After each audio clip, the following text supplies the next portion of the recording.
Assalamualaikum warahmatullahi wabarakatuh.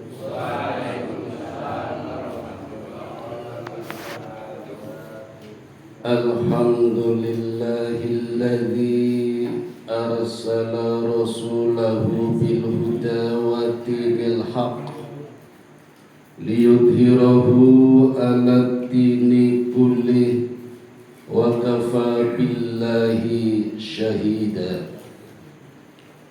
Ashhadu an la ilaha illallah wahdahu la syarika lah wa ashhadu anna Muhammadan abduhu wa rasuluhu la nabiyya ba'dah. Bapak-bapak, saudara-saudara, jamaah pengajian Husnul Khotimah Masjid Baitur Rahman yang dirahmati Allah. Malam ini izinkan saya melanjutkan materi tentang Sirah Nabawiyah sampai pada terjadinya pertempuran Uhud. Perang apa Pak? Uhud. Disebut perang Uhud karena lokasi kejadiannya di satu daerah bernama Uhud. Ada lembahnya, ada bukitnya, ada gunungnya. Letaknya sekitar 25 km dari kota Madinah.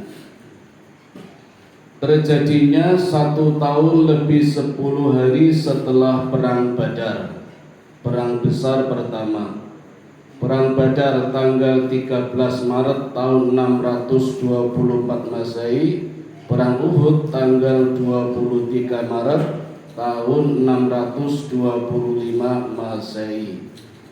Perang Badar terjadinya di bulan Ramadan, Perang Uhud terjadinya di bulan Syawal. Wayai badan malah perang. Dengan badan Nabi malah perang. Bapak-bapak, saya ingin langsung pada inti peperangannya. Insya Allah kalau ada waktu saya sampaikan asal mula kejadiannya. Berita tentang perang Uhud sudah menyebar di mana-mana, diakui oleh seluruh dunia bahwa di perang Uhud pasukan muslim mengalami menang nopo kalah? Kalah bapak-bapak. Ya. Bahkan Allah sudah menuliskan di dalam Al-Qur'an surat Al-Imran, surat yang ketiga ayat 140. Saya bacakan ayatnya. A'udzu billahi minasyaitonir rajim. Iyamsaskum karhum faqad massal qauma karhum mithlun wa tilkal ayyamu nudawiluha bainan nas wa liya'lamallahu alladhina amanu wa yattakhidha minkum syuhada wallahu la yuhibbul zalimin. Artinya, jika kamu pada perang Uhud mendapat luka, maka mereka pun pada perang Badar mendapat luka yang serupa. Dan masa kejayaan dan kehancuran itu kami pergilirkan di antara manusia agar mereka mendapat pelajaran dan agar Allah membedakan orang-orang beriman dengan orang-orang kafir, dan agar sebagian kamu dijadikannya gugur sebagai syuhada, dan Allah tidak menyukai orang-orang yang zalim. Berdasarkan ayat ini bapak-bapak, pasukan muslim mengalami kekalahan. Nabi tidak kecewa, justru senang karena banyak pelajaran yang bisa diambil dari kekalahan. Mungkin kalau menang, pelajaran yang bisa diambil tidak banyak, karena kalah banyak. Dan disinilah Allah membedakan antara orang-orang beriman dengan orang-orang kafir. Orang beriman kalau kalah bertaubat, bertawakal, bertakwa. Orang kafir dendam, balas dendam. Orang beriman kalah mati syahid. Orang kafir kalah mati sangit. Itu bedanya. Yang ingin kami sampaikan Bapak-bapak, bahwa di perang Uhud ini pasukan muslim memang kalah, tapi tidak langsung kalah. Jadi ada 3 fase, menang dulu, kalah, baru menang lagi. Ini yang jarang disampaikan. Jadi berita yang menyebar kalah, padahal menang, kalah, menang. Nah, saya mulai dari kemenangan dulu Bapak-bapak. Konvensi yang terjadi di perang ini adalah bendera. Siapa bendera jatuh duluan berarti kalah. Dan bendera yang masih berkibar menunjukkan kemenangan. Maka tidak banyak basa-basi, langsung terjadi pertempuran, sasarannya adalah bendera. Sebelum perang mulai berkecamuk, pimpinan Quraisy Mekah, Abu Sofyan, menegaskan kembali kepada Bani Abidar yang dulu di perang Badar Quraisy mengalami kekalahan gara-gara Abidar tidak bisa mempertahankan benderanya menurut Abu Sofyan, pimpinan Quraisy. Karena bendera biasanya letaknya di tengah-tengah atau di belakang. Bendera yang paling besar tidak di depan, tapi di perang Badar di depan, sehingga perang cepat sekali selesai dan kafir dianggap kalah, dan memang kalah karena korbannya 70 pemimpin kafir Quraisy meninggal, mati. Abu Jahal, Abu Lahab, Umayyah bin Khalaf dan pimpinan-pimpinan yang lain. Hanya menyisakan Abu Sufyan dengan Khalid bin Walid. Maka di perang Uhud ini dipertanyakan kembali. Kata Abu Sufyan, "Ya Abidar, kalau engkau tidak sanggup memegang bendera, kami gantikan yang lain." Apa kata Abidar? "Demi Allah, saya akan mempertahankan bendera sampai titik darah penghabisan." Maka pemegang bendera dipercayakan kembali kepada Bani Abdidar yang punya 7 anak, 6 laki-laki, 1 perempuan.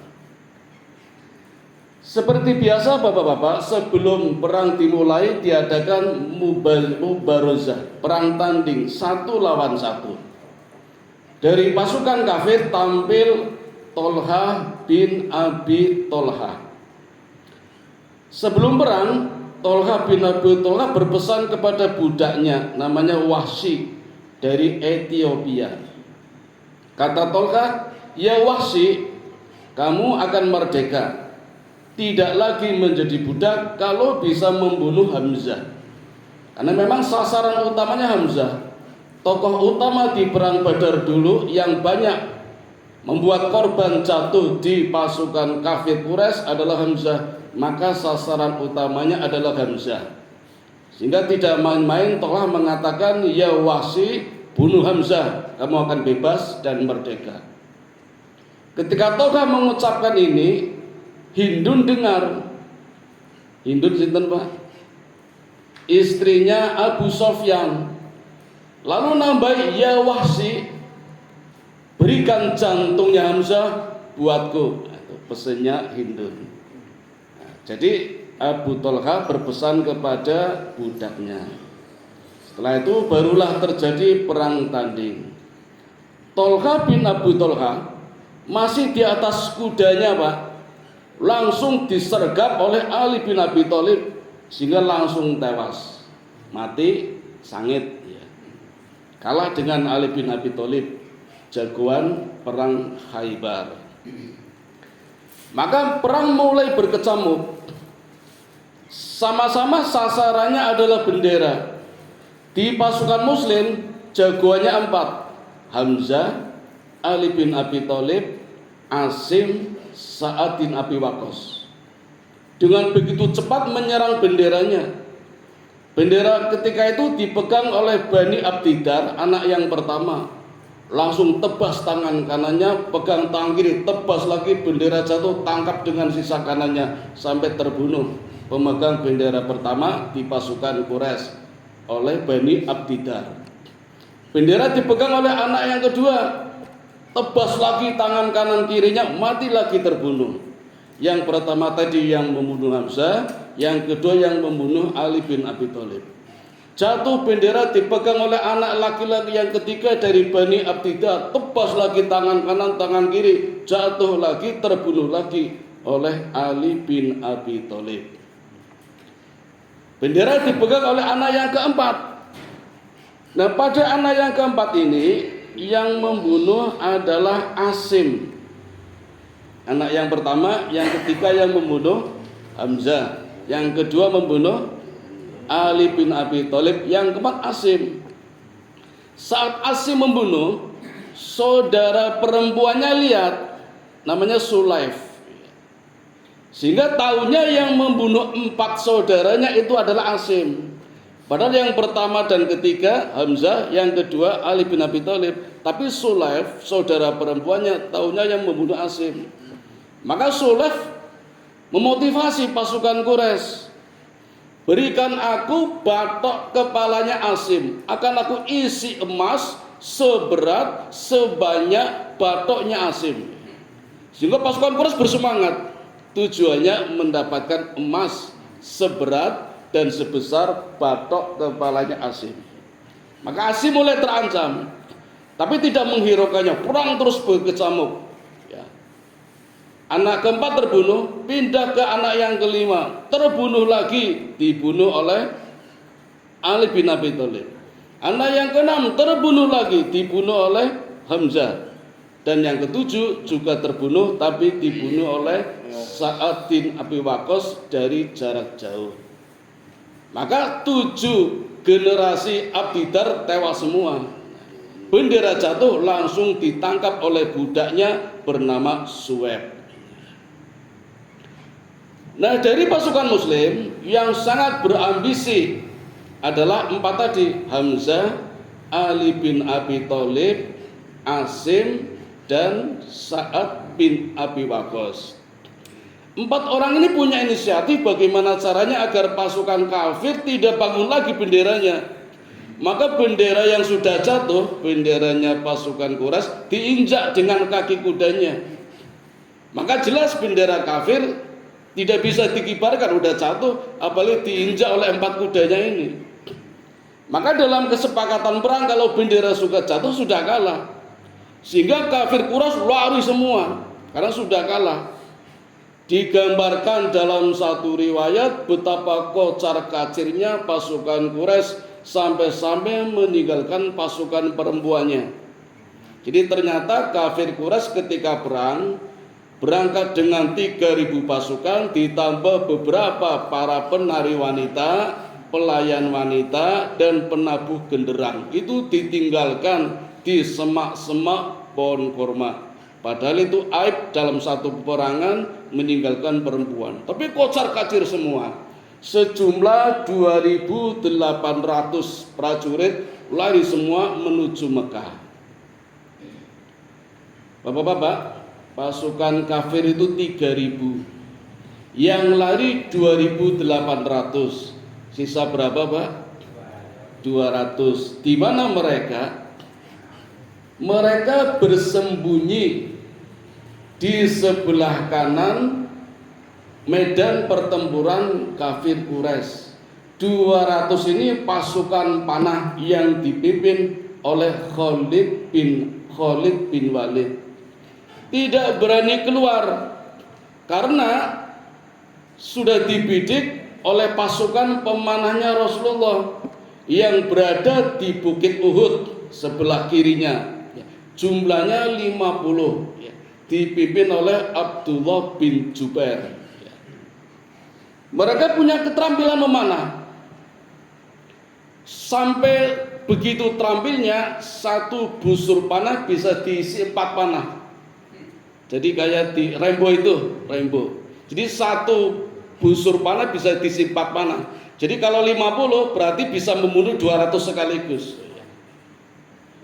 Kalau di perang Baratayuda kan Arjuna satu bisa jadi 1000 itu ya. Tapi kan film ini betul-betul terampil itu. Maka 200 pasukan panahnya kafir Quraisy yang dipimpin oleh Khalid bin Walid tidak berani keluar. Kalau keluar langsung habis. Nah, jadi masih ada 200 tapi bersembunyi tidak berani keluar.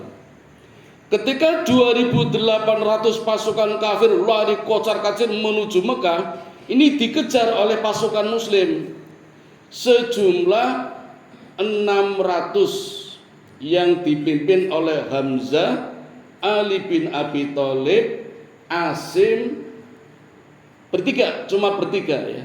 Dipimpin 3 orang membawa 600 pasukan mengejar 2.800 kafir Quraisy menuju Mekah.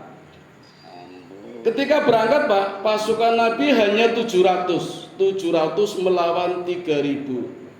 700 ini terdiri dari pasukan kavaleri berpanah 50, yang 650 prajurit tombak pejalan kaki. Di Bukit Uhud 50, berarti yang di bawah berapa Pak? Kan 700 pasukan Muslim. Di Bukit 50, di bawah 650. Yang mengejar pasukan kafir 600, berarti yang masih di lapangan berapa? 50. Pasukan kafir Quraisy 2.800 lari ke Mekah, dikejar pasukan Muslim 600. Di medan perang ada 50 orang sedang memungut barang-barang rampasan perang, ghanimah, banyak sekali. Yang di atas pasukan panah tergiur. Sejak awal Nabi berpesan jangan turun. Kami menang, kami kalah, jangan turun. Sampai Allah menjanjikan di dalam surat Ali Imran ayat 124, kalau kamu taat, aku bantu kirim 3.000 malaikat sesuai dengan jumlah musuhnya. Seperti di perang Badar, musuhnya 1.000, malaikatnya 1.000. Di perang Uhud, musuhnya 3.000, malaikatnya 3.000. Apa tidak cukup? Kata Nabi, cukup. Bahkan kalau kamu disiplin, taat pada aturan, ketika musuh menyerang tiba-tiba, aku kirimkan malaikat 5.000 malaikat Kopassus, komando pasukan khusus, ada tanda-tandanya. Jadi seperti yang di Palestina sekarang Pak, Allah turunkan malaikat. Buktinya apa? Ketika anak kecil ditanya oleh pasukan Israel, itu pasukan apa? Hamas. Itu apa? Palestina. Nah yang bertopeng putih siapa? Anak kecil nggak bisa jawab, terus disiksa. Padahal malaikat yang bertanda khusus. Nyatanya nggak habis-habis. Sejak saya TK loh Pak, Palestina sama Israel zamannya Yasser Arafat, orang tante kan saya, malaikat bantu itu. Nah ternyata 50 pasukan panah turun. Sama Rasul, jangan turun, aku perintahkan kembali, tapi tidak menghiraukan. Kata pasukan panah, kasihan hanya 50 yang memungut, barangnya terlalu banyak. Ya, itu masih mending. Ada yang bilang gini, nanti kami gak kebagian. Padahal aturannya itu nggak akan dibagi sebelum perang selesai. Itu malah dibut dewe-dewe nih kalau. Sehingga yang turun 43. Yang 7 sempat menasihati jangan turun. Ingat pesan Rasulullah. Kata 43 orang, kita sudah menang, perang sudah selesai, nggak ada orang. Lupa kalau di bukit musuh ada 200 pasukan panah yang dipimpin oleh Khalid bin Walid, masih bersembunyi.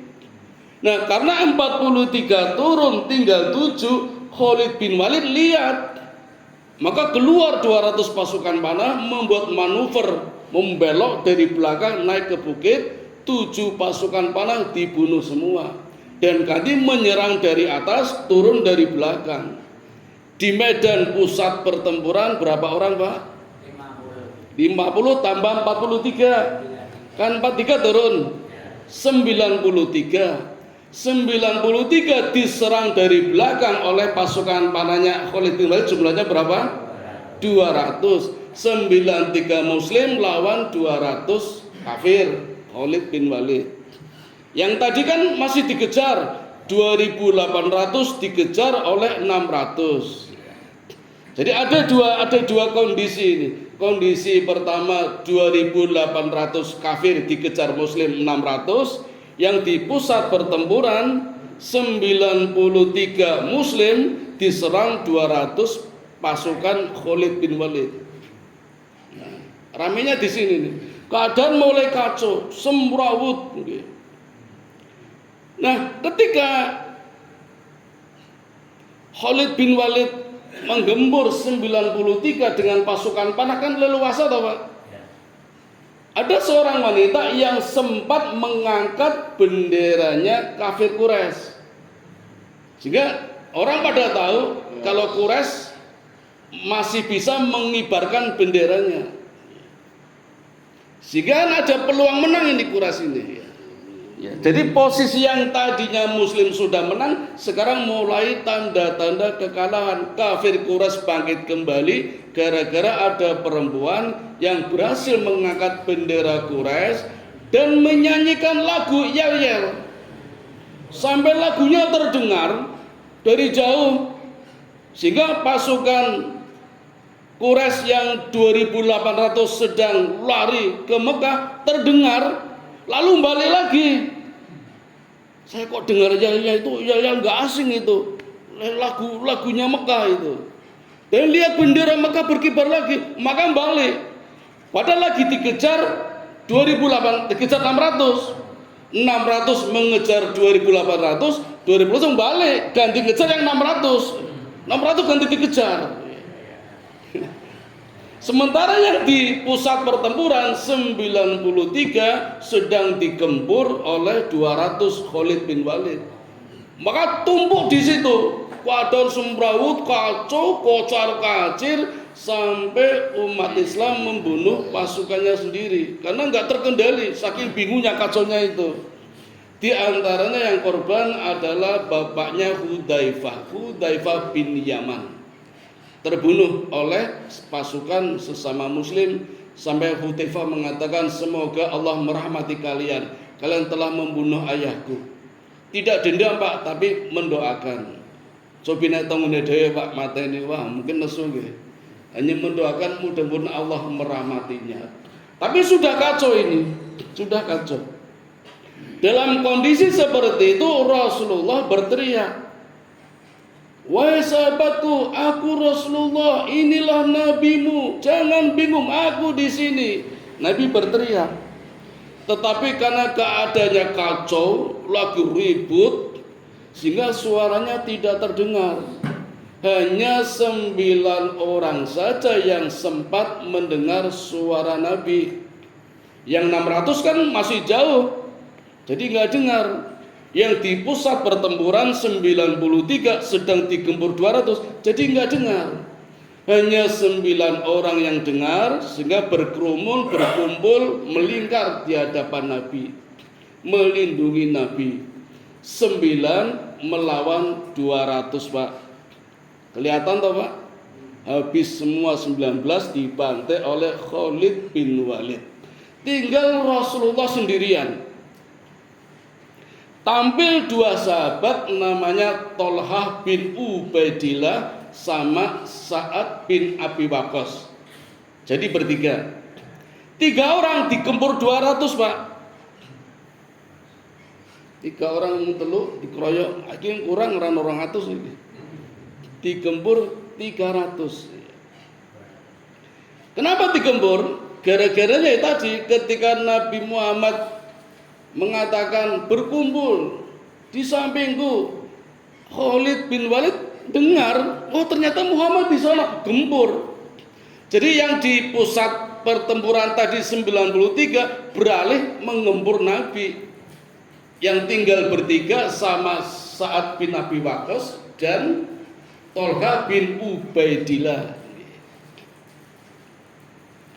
Nah, Bapak sekalian, karena 3 orang terpojok digempur oleh Khalid bin Walid, dilalah terjatuh, Pak, di lubang yang sudah disiapkan oleh orang munafik yang membuat namanya Abu Amir.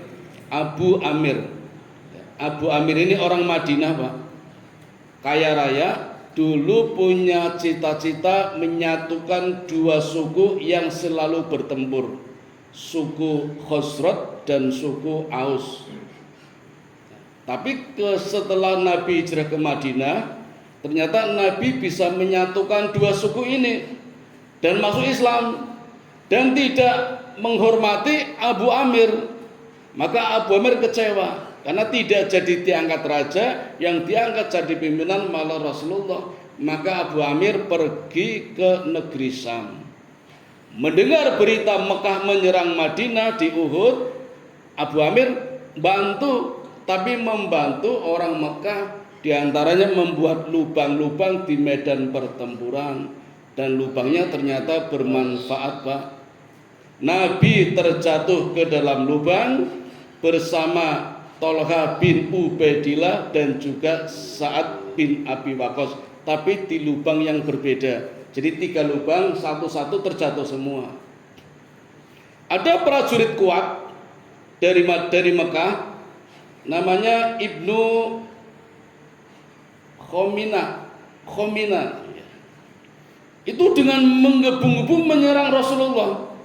Rasulullah sudah jatuh ke dalam lubang, masih diserang, Pak. Dengan pedangnya dipukul pundaknya Rasulullah sebelah kanan. Tapi Rasul pakai baju besi, jadi mental. Namun demikian tetap sakit, sampai Nabi mengatakan betapa sakitku ini sampai 1 bulan belum pulih, karena betapa kerasnya pukulan dari Ibnu Khomina. Melihat Rasul kebal, pukul lagi punggung sebelah kirinya dengan pedangnya, dan Rasulullah bisa menangkis. Tetapi bagian topi besi dengan jaring-jaringnya sempat terkena pedangnya, hingga ada besi yang patah menancap di pipi kanannya 2, dan pecahlah gigi geraham Rasulullah. Itu yang terjadi, Pak. Di lubang satunya, Tolha bin Ubaidillah sempat bisa keluar dari lubangnya dan mencoba menolong Rasulullah, bisa mengangkat Rasulullah. Begitu pula Sa'ad bin Abi Waqqas juga bisa keluar dari lubangnya, karena yang menjadi sasaran Rasulullah, yang 2 ini bisa keluar, kemudian menolong Rasulullah. Dan ini ada peristiwa luar biasa, Bapak-bapak. Tolha bin Ubaidillah begitu mengangkat Rasulullah, mencoba melepas besi yang menancap di pipinya dengan giginya. Jadi bukan dicabut dengan tangan, tapi dengan giginya. Menolong Rasulullah mencabut besinya. Sehingga di satu riwayat sahabat mengatakan di perang Uhud yang panen pahala adalah Ubaidillah, Tolha bin Ubaidillah. 3 selamat, Pak ya? Rasulullah selamat, Sa'ad bin Abi Waqqas selamat, satu lagi Tolha bin Ubaidillah juga selamat. Dari pasukan Muslim ada yang berusaha tetap mempertahankan bendera. Bendera bangun kembali, dipegang oleh Mus'ab. Bapak-bapak, Mus'ab ini wajahnya mirip Rasulullah. Maka ketika Mus'ab megang bendera dan prajurit terkuat dari Mekah tadi bernama Ibnu Khomina lihat, langsung ditebas tangan kanannya, putus, potong tangan kirinya, putus, dengan sisa tangannya Mus'ab masih memegang bendera, kemudian ditusuk oleh Ibnu Khomina dan akhirnya meninggal. Mus'ab meninggal, Ibnu Khomina berteriak. Kebetulan wajahnya mirip Rasulullah. Jadi Ibnu Khomina mengatakan, aku sudah membunuh Muhammad, aku sudah membunuh Muhammad. Dan suaranya Ibnu Khomina ini seperti virus, Pak. menyebar di seluruh pasukan kafir sejumlah 2.800, mereka menjadi semangat. Tapi ketika terdengar oleh pasukan muslim yang sejumlah 600, semuanya lemas. Terutama orang-orang terkuat Nabi seperti Abu Bakar dan Umar jadi lemas. Lemas langsung terduduk. Buat apa kita perang? Nabi sudah meninggal. Dan dengan duduk aman Pak, tidak diserang. Karena kalau di peperangan tradisi Arab, kalau duduk berarti menyerah, jadi tidak dibunuh. Nah, ini kan duduk aman atau enggak diserang ini. Tapi tiba-tiba ada prajurit muslim yang sejak awal memang bersumpah, namanya Anas bin Nadhr. Dia bersumpah, ya Rasulullah, setelah perang Badar tidak akan aku lewatkan perang yang berikutnya. Nah, di perang Uhud ini melihat Abu Bakar dan Umar terduduk, lalu Anas bin Nadhr mengatakan, ngapain kalian duduk? Kata Umar, buat apa perang? Nabi sudah meninggal. Kata Anas bin Nadhr, kalau memang demikian, justru ini mari kita perang.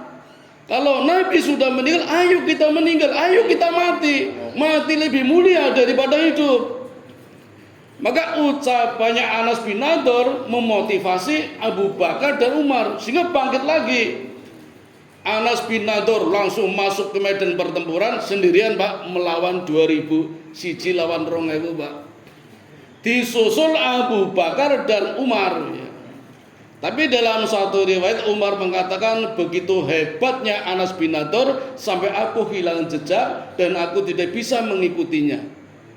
Setelah perang selesai, aku menemukan jasadnya Anas bin Nadhr tidak rupa lagi. Jadi tidak ditemukan jasadnya, terkoyak-koyak. Hanya saudara perempuannya yang bisa mengenalinya karena ada tanda di ibu jarinya. Saking terkoyak-koyak jasadnya, Anas bin Nadhr meninggal mati syahid. Dan Rasul juga mengatakan mati syahid jihad fisabilillah masuk surga. Nah Bapak Ibu, enggak ada ibu-ibu ya. Dua pasukan berhasil mengibarkan bendera. Yang pasukan kafir ingin menggempur lagi, sedangkan pasukan Rasulullah hanya tinggal sekitar 50 orang. Yang ditemukan yang kan masih berserakan, ada yang meninggal, ono sing urip, ono sing pura-pura mati, man selamat, kan ada gitu. Nah, dalam kondisi seperti itu, kata Nabi, mundur, kita merapat ke Gunung Uhud. Tiba-tiba ada dari prajurit Mekah yang dulu ketika di Mekah sering pamer, Pak. Ketika Nabi di Mekah, prajurit Mekah ini sering pamer, dan di depan Nabi Muhammad mengatakan, ya Muhammad, kudaku bagus kan? Ya Muhammad, tombakku bagus kan? Ya Muhammad, pedangku bagus kan? Dan pedang inilah yang aku gunakan untuk membunuh engkau ya Muhammad. Nah, di sini ketemu di perang Uhud. Maka Nabi minta kepada Ali, ya Ali, berikan aku lembing. Dan dengan lembing ini, dalam satu riwayat dikisahkan, begitu Rasulullah hendak melempar lembing, mundur ambil jarak, 50 sahabat Rasul di belakang terpental semua. Begitu kuatnya itu. Kemudian Rasul melempar lembingnya ke arah prajurit Mekah ini.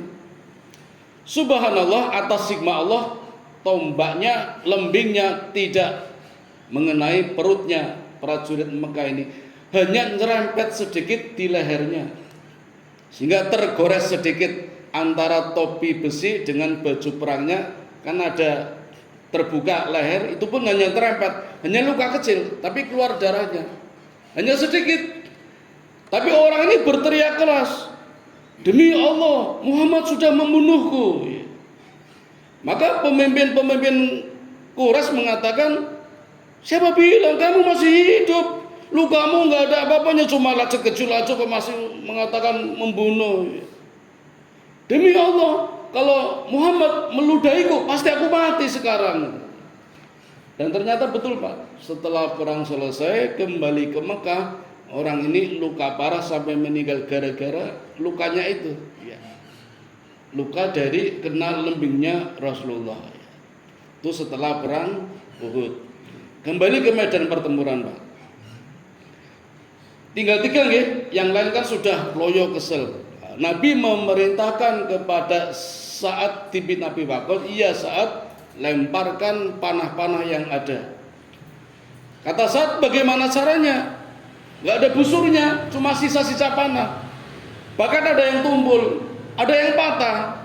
Kata Nabi, lemparkan saja, tugasmu hanya melempar.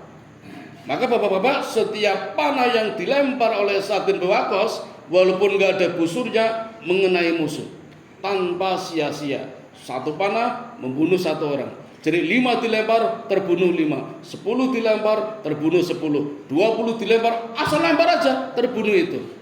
Bahkan ada panah-panah walaupun tumpul, begitu mengenai musuh terbunuh, nembus ke musuh yang lain ya. Nah, akibat perilaku ini Khalid bin Walid berpikir, ini kalau diteruskan jangan-jangan bahaya ini, banyak korban ini ya.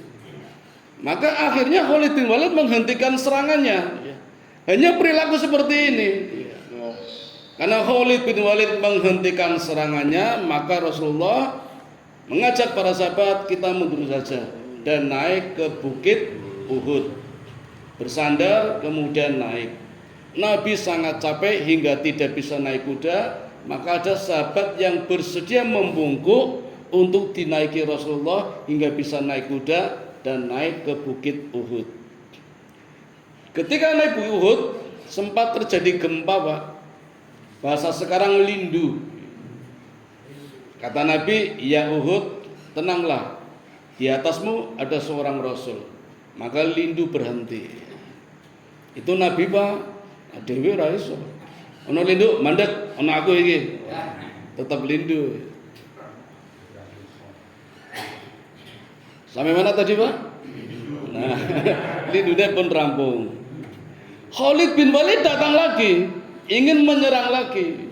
Tapi kan Rasul di dalam Bukit Uhud bersembunyi dengan Abu Bakar, dengan Umar bin Khattab. Lalu Khalid bin Walid, Abu Sufyan mengatakan, apakah Muhammad masih hidup? Kata Nabi, jangan dijawab. Apakah Abu Bakar masih hidup? Jangan dijawab. Apakah Umar masih hidup? Jangan dijawab. Tapi Umar nggak sabar. Umar jawab, demi Allah kami semuanya masih hidup. Jadi ketika tidak dijawab, Abu Sufyan mengatakan, kalau memang ketiganya sudah tiada, maka urusan kita sudah selesai. Dendamku sudah terbalas. Karena memang Abu Sufyan orang yang paling dendam itu. Kehilangan 70 pemimpin, dendamnya membara itu. Sehingga memang tujuan utamanya dendam. Tapi karena terdengar suaranya Umar menjawab, Abu Sufyan, loh kok masih hidup? Lalu mengatakan, demi Allah, ya, demi Tuhan Hubal, kami telah memenangkan pertempuran ini. Semuanya mati. Semuanya terjadi mutilasi, ada pemotongan organ tubuh. Kami tidak memerintahkan dan kami tidak melarang. Jadi Abu Sufyan tidak melarang, tapi juga tidak memerintahkan. Memang orang-orang Mekah dendam, sehingga terjadi mutilasi, pemotongan organ tubuh. Di antaranya Hamzah dipotong hidungnya, dipotong telinganya, jantungnya juga dibedah, akan dimakan, tapi karena mentah hanya dikunyah-kunyah saja oleh Hindun, tidak bisa. Tapi kata Umar, ketahuilah ya Abu Sufyan, pasukan Muslim semuanya mati syahid, hidup mulia daripada pasukanmu. Terus pulang Khalid bin Walid. Nah, bapak-bapak sekalian, pertempuran ini belum selesai. Tapi Khalid bin Walid sudah pulang, membawa pasukannya Mekah, merasa menang. Sementara Nabi Muhammad membereskan prajuritnya, terutama yang korban-korban tewas dirapikan, dikumpulkan, yang masih hidup luka-lukanya diobati, dibersihkan, dan pulang kembali ke rumah. Baru sampai di rumah Pak, turun perintah jihad lagi. Kata Allah, tuntaskan, karena belum selesai. Dalam waktu yang bersamaan, ketika Abu Sofyan dan para pasukannya sedang senang-senangnya menang, bergembira, sampai di Mekah diingatkan oleh salah satu prajuritnya, "Ya Abu Sofyan, bukankah perang kita belum selesai? Dari awal tujuannya adalah menghabiskan Madinah. Kita belum sampai Madinah, baru di Uhud. Dan kita sudah merasa menang, ini belum selesai. Bagaimana kalau kita kembali menyerang Madinah?" Kata Abu Sofyan, "Tidak perlu. Kita sudah menang dan berita sudah menyebar di seluruh Jazirah Arabia kalau Mekah sudah menang." Tetapi Bapak-bapak, di kubu Rasulullah berangkat lagi karena perintah Allah. Bahkan Allah melarang tidak perlu menambah bala bantuan. Berangkatlah dengan sisa-sisa prajuritnya. Tidak perlu ganti baju, tidak perlu ganti kuda. Jadi yang berangkat Pak, ada yang tidak punya tangan, ada yang tidak punya kaki, ada yang plasteran, tambalan, banyak luka, ada yang terkapar di atas kuda, ontok, semuanya berangkat dengan jumlah pasukan yang sudah berkurang. Tidak boleh ditambah. Dan di dalam perjalanan berangkat menyerbu Mekah, gantian menyerang, setiap orang yang lewat dititipi pesan sama Nabi, titip surat. Ada yang pakai kertas, pakai kulit. Apa isi suratnya? Menantang Abu Sofyan, melanjutkan perangnya, kan belum selesai.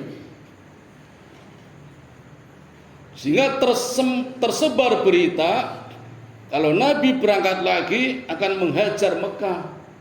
Dan tempat yang dituju tempat yang bukan main-main Pak, Hamrat Azad. Hamrat Azad itu gurun pasir berwarna merah. Hamrat itu merah, Azad itu singa merah. Jadi padang pasirnya ganas. Kalau tidak hati-hati terserap pasir, gurun pasir itu. Nabi di sana menunggu, menantang Abu Sofyan. Nah, Abu Sofyan bingung. Tujuannya kan belum selesai, harusnya mengeburu Madinah, tapi ternyata merasa menang di Uhud. Sehingga bingung, ini mau melanjutkan, ya kalau menang. Kalau kalah, malah malu. Kan sudah tersebar berita kalau Mekah menang. Kalau kembali menerima tantangan Nabi, ya kalau menang. Tapi kalau kalah, malah malu, nggak jadi menang. Itu pikirannya Abu Sofyan. Maka mengutus intelijen untuk mengawasi di jalan apakah betul Muhammad kembali lagi dengan sisa-sisa pasukannya, karena tidak mungkin menurut akal. Sudah kalah kok menyerang lagi, itu loh. Banyak korban kok menyerang lagi. Tapi ternyata info yang diperoleh dari intelijen, begitu semangatnya pasukan Rasulullah sepanjang jalan menyuarakan nasrun minallah wa ni'mal wakil, nikmal maula wa ni'mal nasir, nasrun minallah wa ni'mal wakil, nikmal maula wa ni'mal nasir. Begitu semangatnya. Hingga intelnya ini ketakutan, lapor kepada Abu Sofyan. Abu Sofyan juga ketakutan dan tidak menerima tantangan Rasulullah. Padahal Rasul menunggu di Hamrat Asad selama 3 hari. Jadi Rasul tidak pernah bohong, menepati janjinya. Dan apa yang terjadi Bapak-bapak? Berita yang menyebar, akhirnya Abu Sofyan, pemimpin kafir Mekah, tidak berani menerima tantangan Rasulullah.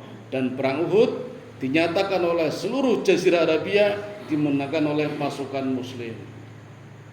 Maka setelah 3 hari Abu Sofyan ditunggu tidak datang-datang, pasukan muslim kembali ke Madinah dengan membawa berita kemenangan. Dan hebatnya lagi Bapak-bapak, luka-luka yang dialami oleh pasukan muslim begitu sampai di Madinah pada langsung sembuh. Ada yang 1 hari sembuh, padahal menurut medis harusnya 3 bulan baru sembuh. 1 bulan baru sembuh, langsung pulang ke Madinah sembuh. Itu ternyata semangatnya itu, mentalnya. Jadi Allah memerintahkan jihad kembali, tuntaskan perangnya, itu ternyata terapi mengobati mental para sahabat yang tadinya kalah, diobati dengan kemenangan. Padahal kalau perang benar belum tentu menang. Tapi indilah Abu Sufyan tidak berani menerima tantangan. Itulah yang membuat mentalnya kembali sempurna, dan itu dapat menyembuhkan berbagai macam penyakit dengan mental yang kuat. Inilah bapak-bapak inti peperangan yang perlu kami lengkapi, dari kalah, menang, kalah, kemudian menang. Sambung ya. Sampai di sini dulu inti peperangan perang Uhud. Yang asal mula terjadinya perang Uhud saya kira tidak perlu kami sampaikan, sudah kami sampaikan di Masjid Al-Hikmah. Wonten Pak Sigit, biar besok Pak Sigit yang menyampaikan. Kami kembalikan kepada pembawa acara. Assalamualaikum warahmatullahi wabarakatuh. Kalau berani aku berbuat di teman-teman yang Bapak Ustaz SPDI Allahu Akbar.